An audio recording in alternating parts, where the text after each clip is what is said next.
Bahujan Samaj party में गठबंधन के करीब 40 दिन बाद दोनों दलों में सीटों का बंटवारा हो गया है। वाराणसी की सीट समाजवादी पार्टी के खाते में गई है। बहुजन समाज पार्टी की तरफ से जारी की गई लिस्ट में समाजवादी पार्टी के खाते में 37 सीटों के साथ बहुजन समाज पार्टी के सभी 38 सीटों की जानकारी साझा की गई। यानी अब यह साफ हो गया है कि किन सीटों पर सपा और बसपा चुनाव लड़ेगी। अब तक कुल 75 सीटों के बंटवारे की जानकारी दी गई है। खास बात यह है कि समाजवादी पार्टी की झोली में जो 37 सीटें मिली हैं उनमें 8 सीटें अनुसूचित जाति के लिए रिजर्व हैं, जबकि बहुजन समाज पार्टी के खाते में जो 38 सीटें गई उनमें 10 अनुसूचित जाति के लिए रिजर्व है। जी हां, तो सपा बसपा में सीटों का बंटवारा हो गया है और आगरा से बीएसपी चुनाव लड़ेगी, गौतम बुद्ध नगर में बीएसपी चुनाव लड़ेगी और सीटों का बिल्कुल बंटवारा क्लियर हो गया है। गाजियाबाद में सपा चुनाव लड़ेगी और देखिए जो 38 सीटें मिली है बहुजन समाज पार्टी को, 10 अनुसूचित जाति के रिजर्व है। मैनपुरी में सपा लड़ेगी। तो देखना होगा कि अब जब सपा 37 और बसपा 38 सीटों पर चुनाव लड़ेगी तो किस प्रकार के समीकरण बनेंगे, किस प्रकार से जनता जो है अब साथ देगी। सपा और बसपा में 75 सीटों का बंटवारा। लगातार हमारे साथ हमारे ब्यूरो चीफ जुड़े हुए हैं वीरेंद्र जी, देखिए एक बात ये भी जानने वाली बात है कि वाराणसी सीट जिस पर प्रधानमंत्री नरेंद्र मोदी का संसदीय क्षेत्र है, वो सीट समाजवादी पार्टी ने अपने पास रखी है। कितना महत्वपूर्ण? देखिए खुशबू, किसी न किसी को गठबंधन में सीट पे तो लड़ना ही था बनारस पे जी, लेकिन ये एक तरह से कहा जाए शहरी क्षेत्रों में जहां बीजेपी का प्रभाव बहुत ज़्यादा है, बीजेपी की डोमिनेंट सीटें हैं, जिसमें लखनऊ हो गया, इलाहाबाद हो गया, बनारस हो गया, गोरखपुर हो गया, फैज़ाबाद हो गया, यहाँ पर कानपुर है। यहाँ पर बीजेपी से मुकाबला करना आसान नहीं है, ये सीटें बीजेपी से झटक पाना, लेकिन समाजवादी पार्टी के खाते में ये सारी सीटें हैं तो हिम्मत दिखाई है कि वो लड़ेंगे, मिलकर मुकाबला करेंगे, वह कोवर नहीं दे सकते। इसके अलावा देखिए जो 5 सांसद समाजवादी पार्टी के जीते थे आम चुनाव में, वो भी इनको दी गई हैं और फूलपुर और गोरखपुर वो भी समाजवादी पार्टी के खाते में गई है क्योंकि उनका उपचुनाव में सांसद जीता। तो मैनपुरी, आजमगढ़, बदायूं, कन्नौज, ये सारी चीज़ें समाजवादी पार्टी को सारी सीटें मिली हैं। मायावती ने नोएडा में, मेरठ में और जहां पर बिजनौर, सहारनपुर, अमरोहा, बुलंदशहर, अलीगढ़, आंवला, शाहजहांपुर, इन सीटों पर उन्होंने अपने उम्मीदवार वीरेंद्र जी, देखिए आगे भी आपसे जानकारी लेंगे क्योंकि विषय काफी महत्वपूर्ण हो जाता है और आज जो गठबंधन पर चीजें क्लियर हुई हैं, कहीं ना कहीं ये बहुत जरूरी हो जाता है अपनी सीटों के लिए क्लियर करना। देखिए हमारे साथ नोएडा से हमारे सहयोगी दानिश जुड़ गए हैं, साथ ही साथ लोकेश भी जुड़ गए हैं। दानिश, पहले आपके पास आऊंगी।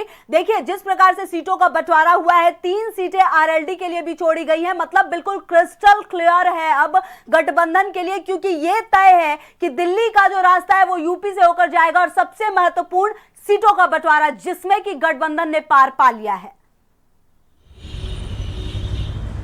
बिल्कुल, देखिए चाहे वो राष्ट्रीय दल हो या फिर जो रीजनल पार्टीज़ होती हैं, सारे के सारे सब जानते हैं कि हाँ अगर देश की गद्दी पे बैठना है तो उत्तर प्रदेश पे ही फोकस करना पड़ेगा, उत्तर प्रदेश से ही रास्ता निकलता है दिल्ली का। तो कहीं ना कहीं जिस तरीके से इंतज़ार हो रहा था, क्योंकि अन्य पार्टियां भी इंतज़ार कर रही थी कि जो बसपा और सपा का गठबंधन है ये अपने पत्ते खोलें, अपने प्रत्याशी उतारे और उन्हीं प्रत्याशियों के अगेंस्ट में जो हम अपने प्रत्याशी उतारेंगे तो उनकी छवि और उनकी चीज़ों को देख कर अपने प्रत्याशी उतारे जाएंगे। लिहाजा ये कह सकते हैं कि बसपा ने और सपा ने मिलकर जो गठबंधन बनाया और उसमें अब अपने प्रत्याशियों की घोषणा कर दी है, तो अब मजबूरी जो है दूसरे दलों की भी बन गई है कि हाँ वो भी जल्द से जल्द प्रत्याशियों को मैदान में उतारे, क्योंकि अब बहुत जल्द चुनाव का ऐलान होने वाला है, चुनाव की तारीखों का ऐलान होने वाला है, प्रत्याशी को भी समय मिलना चाहिए। तो वहीं शुरुआती दौर में जी, और देखिए दानिश आप हमारे साथ बने रहिए, लोकेश भी हमारे साथ जुड़े हुए हैं। लोकेश, देखिए आज जब सीटों का बंटवारा हुआ तो एक महत्वपूर्ण ये भी बात सामने आई कि सपा ने एक सीट का बलिदान दिया है। जी हाँ, और जो मथुरा सीट थी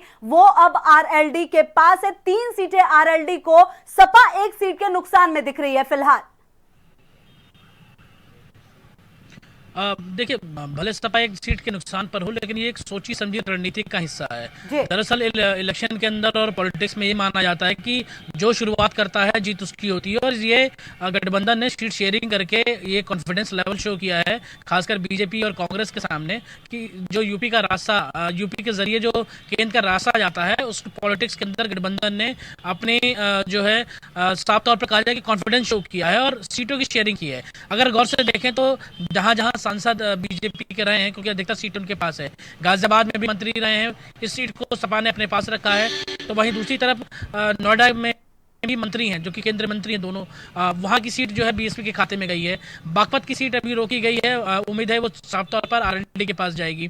मथुरा एक सीट जो है वो आरएलडी को शेयर की गई है। इसके अलावा अधिकतर वेस्टर्न यूपी में जहां जहां बीएसपी स्ट्रांग रही है, वो सीटें बीएसपी को दी गई हैं, और समाजवादी पार्टी एक सीट के नुकसान के साथ भले ही हो। लेकिन एक बात और गौर करने वाली है कि अगर मैं इस समीकरण गाजियाबाद सीट की बताऊं, तो यहाँ पर सपा का सीट का लेना जरूर है, लेकिन अब तक जितने भी इलेक्शन 2009 का देखा जाए या 2014 का देखा जाए, इन दोनों ही इलेक्शन में सपा यहाँ पर चौथे नंबर पे रही है। अब सबसे बड़ी चुनौती बीएसपी के सामने है कि वो अपने जो कैडर वोट है उसको किस तरीके से शिफ्ट करता है समाजवादी पार्टी के साथ, ताकि इस जीत को किया जाए। क्योंकि पिछली बार कांग्रेस को छोड़ के जो देश में सबसे बड़ी जीत थी वो वीके सिंह की जीत थी। वो सेकंड नंबर पर 5 लाख तकरीबन और 70,000 वोटों से जीत दर्ज की थी, और उन्होंने कांग्रेस के अलावा बाकी सभी दलों की यहाँ पर जमानत जब्त हुई थी। तो ऐसे में बीएसपी और सपा के गठबंधन के सामने लोकेश बने रहिए हमारे साथ। वीरेंद्र जी, देखिए एक बात ये भी डिस्कशन के तौर पर बहुत महत्वपूर्ण हो जाती है कि जो 37 सीटें सपा को मिली हैं, 8 सीट अनुसूचित जाति के लिए है, और साथ ही साथ जो बीएसपी की सीटें उसमें से 10 सीटें रखी गई हैं अनुसूचित जाति के लिए। देखिए, जो भी लोकसभा या विधानसभा के चुनाव होते हैं तो वहाँ पर सीटें आरक्षण है, सीटों का 17 लोकसभा की सीटों का आरक्षण है उत्तर प्रदेश में 80 में से। तो उसमें से 7 सीटें समाजवादी पार्टी के हिस्से में आई हैं, और 10 सीटें जो है मायावती के हिस्से में गई हैं।